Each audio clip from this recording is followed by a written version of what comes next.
Where did Christianity come from? The word Christianity, where did it originate? Did Jesus give his religion, says my religion is Christianity? Did he say I am the Christ?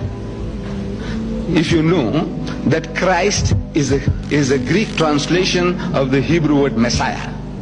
Messiah in Arabic, Masih, means the anointed one. Priests and kings were anointed in consecration to their office, that from now on you are my high priest, from now on you are our king. So the Hebrew word for that is Messiah, one who is anointed. The Greek word for anointed is Christos. But Christos is a bit too long. So they lopped off the os and left with Christ. It is a Greek translation of the Hebrew word Messiah.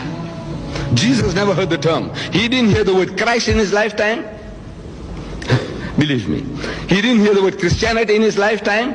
It was unheard. It's a later on creation. And if we meet Jesus in his second coming, and if we have the good fortune of asking him, oh Jesus, what is your religion? If he said Christianity, we can ask him further. Say, oh Jesus, tell us what church you belong to. Are you an Anglican, or a Lutheran, or Presbyterian, or a Jehovah's Witness, or a Seventh-day Adventist? What are you? What